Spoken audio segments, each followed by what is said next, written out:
नमस्कार। अक्सर हम सोचते हैं ना कि एक अच्छा, खुशहाल और सुव्यवस्थित परिवार कैसा होता है, उसे बनाया कैसे जाए।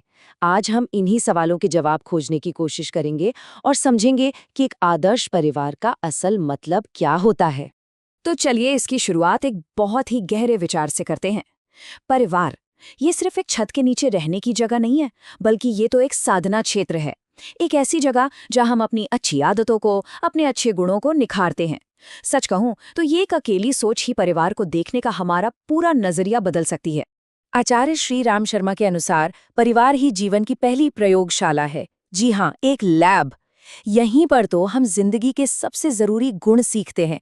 एक दूसरे का साथ देना, मुश्किल वक्त में सब्र रखना और अपनी जिंदगी में अनुशासन का क्या महत्व है, ये वो बुनियादी पाठ है जिन पर एक मजबूत इंसान का पूरा व्यक्तित्व बनता है। तो सवाल ये उठता है कि इस खूबसूरत सोच को, इस आदर्श को असलियत में कैसे लाया जाए। इसके लिए एक बहुत ही प्रैक्टिकल तरीका बताया गया है, जिसे एक बेहतरीन परिवार का पंचशील भी कह सकते हैं, यानी 5 जरूरी सिद्धांत। चलिए जरा इनको एक एक करके समझते हैं। देखिए, एक आदर्श परिवार की नींव इन 5 खंभों पर टिकी होती है। पहला है श्रमशीलता, मतलब मेहनत करने की आदत। दूसरा है मितव्ययिता, यानी पैसों को सोच समझकर खर्च करना। तीसरा शिष्टता, यानी सबसे प्यार से, तहजीब से बात करना। चौथा सुव्यवस्था, मतलब हर काम को सलीके से करना। और पांचवा सहकारिता, यानी हमेशा एक दूसरे की मदद के लिए तैयार रहना। अच्छा, ये सिद्धांत तो हो गए, लेकिन इन्हें परिवार में लागू करने के लिए एक बहुत ही, कह सकते हैं, नाजुक बैलेंस की जरूरत होती है। ये बैलेंस है प्यार और सुधार के बीच का। यही है असली गाइडिंग फिलॉसफी। और वो बैलेंस छिपा है इस एक लाइन में, एक आंख प्यार की और एक सुधार की। ये लाइन परिवार को सही ढंग से चलाने का पूरा सार बता देती है।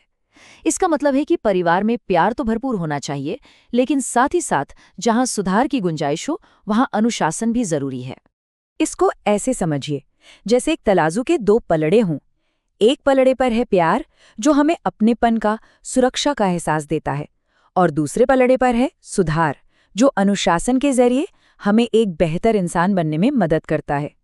एक हेल्दी और आगे बढ़ने वाले परिवार के लिए इन दोनों का बराबर होना बहुत जरूरी है। तो याद रखने वाली बात यह है कि प्यार परिवार को जोड़कर रखता है, लेकिन अनुशासन ही तरक्की का रास्ता खोलता है। इसके बिना कोई भी परिवार या कोई भी इंसान सच में आगे नहीं बढ़ सकता। चलिए अब बात करते हैं उन संस्कारों की, उन मूल्यों की जो एक पीढ़ी से दूसरी पीढ़ी तक जाते हैं। और इसमें सबसे खास है कृतज्ञता का मूल्य, जो परिवार के बंधन को और भी मजबूत बनाता है। और ये हमें एक बहुत ही जरूरी सवाल पर ले आता है, एक ऐसा सवाल जो हम सबको खुद से पूछना चाहिए कि हम अपनी आने वाली पीढ़ी के लिए कौन से संस्कार छोड़कर जा रहे हैं। हमारे रोज के काम देखकर वो क्या सीख रहे हैं।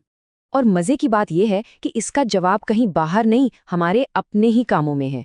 घर के बड़ों की सेवा सिर्फ एक जिम्मेदारी नहीं है, ये उनके लिए हमारा आभार, हमारी कृतज्ञता है। बच्चे वही सीखते हैं जो वो हमें करते हुए देखते हैं। आज हम जो संस्कार बो रहे हैं, कल वही हमारी अपनी संतान के व्यवहार में दिखेगा। तो अब इस पूरी बात को एक बड़े नजरिए से देखते हैं कि कैसे एक एक परिवार की मजबूती मिलकर पूरे समाज को ताकत देती है। और यहीं आकर हमें परिवार और राष्ट्र का वो गहरा रिश्ता समझ आता है। एक संस्कारी घर सिर्फ अपने लोगों के लिए अच्छा नहीं होता, बल्कि एक मजबूत समाज और देश को बनाने के लिए भी ये सबसे पहला और सबसे जरूरी कदम है, क्योंकि मजबूत राष्ट्र की नींव मजबूत घरों से ही रखी जाती है। तो अंत में एक सवाल सबके लिए है कि हमारा घर किन महान मूल्यों और संस्कारों का केंद्र बन सकता है।